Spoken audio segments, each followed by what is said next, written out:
Welcome to our third discussion on measures of frequency, and specifically we will be focusing on standardized measures of morbidity and mortality. So before we looked at what those measures were, and now we're going to look at some of the ways that we standardize them a little bit. So usually what we want to do when we calculate these either proportions or rates, we would like to be able to compare them across populations. However, sometimes we have very important differences between the populations, and we want to compare them as if those populations were the same. So for example, based on age. If we have one population that's more elderly and another population that's younger, we would like to remove the effect of age. And so we do this procedure called standardizing. So in most textbooks, you'll be able to find a pretty typical explanation of how that works. I like to give a little bit different of a version of that, and I work at it backwards, and I found that a lot of students find this particular explanation to be helpful. So I'm going to give you three different scenarios, and technically, the standardized measure is the same across all three, but what you'll see is that depending on the way the population is structured, the actual unstandardized measure is quite different, and it goes either up or down. So what I'm going to do is I'm going to use a scenario where we have dogs, what I call my dogs versus cats. And what I'd like for you to imagine is that we are in a urban just neighborhood of the United States somewhere. We could call it Dog and Catville if you wanted to. And the thing that is noticeable about this particular city is, and we'll just call it Standardville, is that it has, like America on average, it has about an equal number of dogs and cats. And so I'm just going to say that there are 100 total. And so what that means is that there are 50 dogs and 50 cats. So 50 and 50. And if you were a bird living in this particular community, you would mostly be concerned about the cat population because, as you may know, cats are known for sneaking up on and catching the birds. In other words, the birds die, which is very sad. My brother, who lives up in the Bay Area, has a cat, and on a regular basis, the cat brings home and shares with the family a bird, and everybody's very sad, and then they go take care of the bird. But so cats, on a regular basis, we'll just say on an average month, every cat brings down one bird. And so if you have 50 cats in your population, you're going to have 50 dead birds. So I'm going to put that number here. So for every cat, you have a dead bird. Now dogs, some dogs like to catch birds, but if you have a dog that's like my dog, I have this kind of tan, fluffy sort of dog. My dog will chase the bird shadows as they're flying, but if it sees a bird sitting over on the step, it's like, oh cool, there's a bird. It's not like squirrel where it wants to chase it. Just kind of like, wow, there's a bird. I've seen them fly away, so I'm not going to chase it at all. Now there are some dogs who do chase birds, and those are called bird dogs. They're bred for that. They go out with their hunter and they go get the bird and they bring it back. So let's just say that dogs are not as good at catching birds as cats are. So maybe for every 50 dogs, there are only maybe, say, 5 dead birds. And so you could see dogs are not as likely to catch a bird. And so the total number of dead birds in this community after, say, a month is 55 birds per month. So we're just estimating, obviously your experience with dogs and cats may be a little bit different than that, but this is just for example. Now let's say that we move to a place that we call Catville. And instead of having an equal number, they have 90 cats and 10 dogs. Now if those cats and dogs are actually equally capable of catching birds as they are in Standardville, which is just an assumption we're going to go with.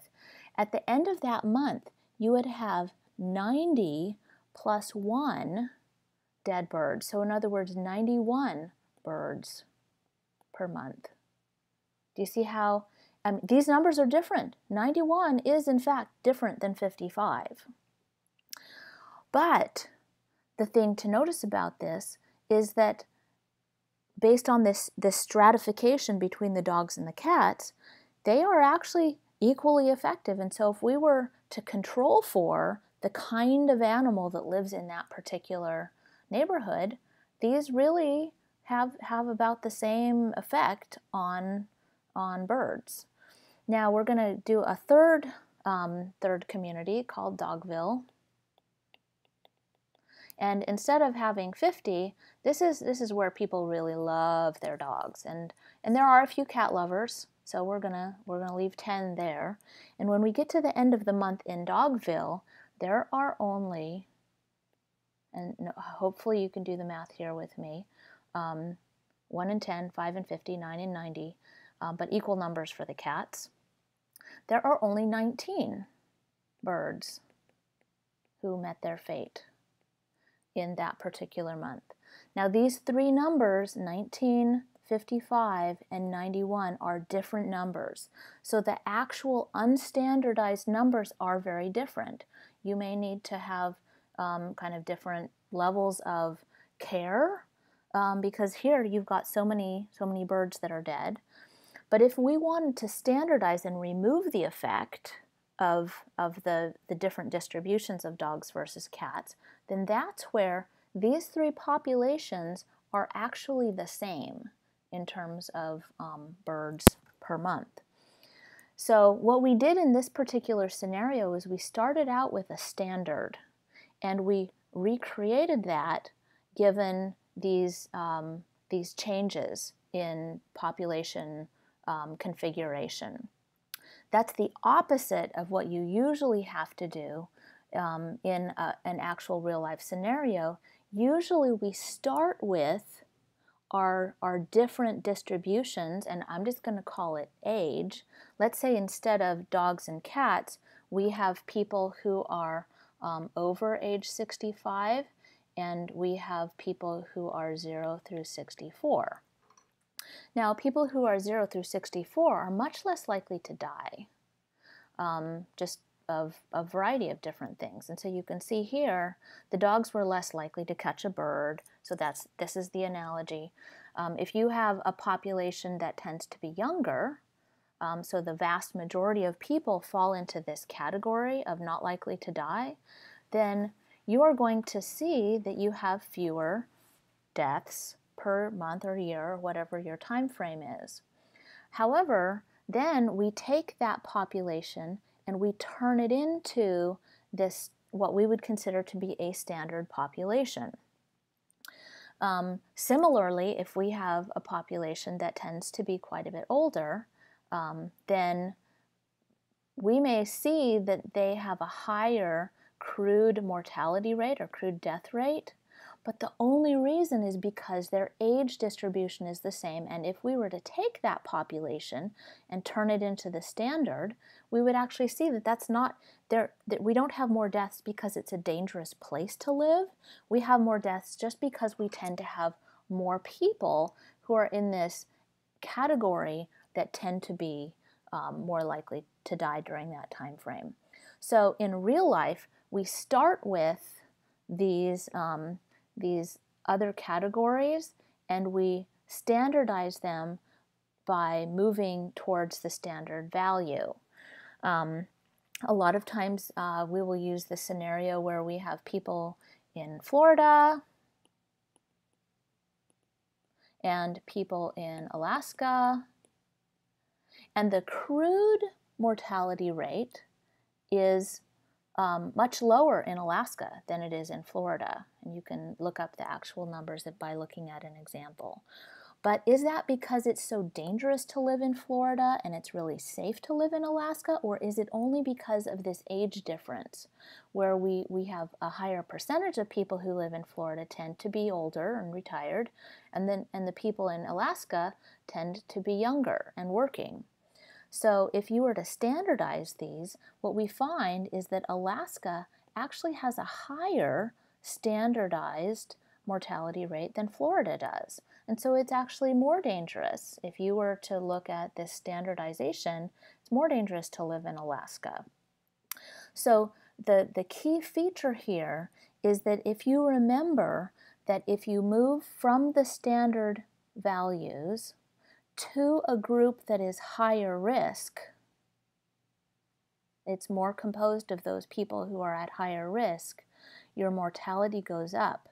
Now the question that you're going to get on a board's kind of a situation is, what happens when you take a group that is high risk, such as the people who live in Florida, and you standardize it? The answer to that question is that it goes down. Whatever that measure it is that you're using, whether it's the mortality rate or some kind of measure of morbidity, that number goes down. So what happens when you standardize and it's a high-risk group? That measure goes down. What happens when you standardize and you start with a low-risk group? That number actually goes up. So you can see that if we start with 91 and go down to 55, that's a decrease. Remember, we're starting with these groups that are real life groups, not the standardized imaginary group. If you start with a low risk group, then that measure actually increases. So Alaska had an increase in its mortality estimation when we used the standardized measure. Florida had a decrease. And so those are the kinds of ways that you need to be able to think about things. And often the question is, does Florida even surpass Alaska as having a lower once you do this standardization? So that's my example for standardized measures of morbidity and mortality. Thank you for joining me.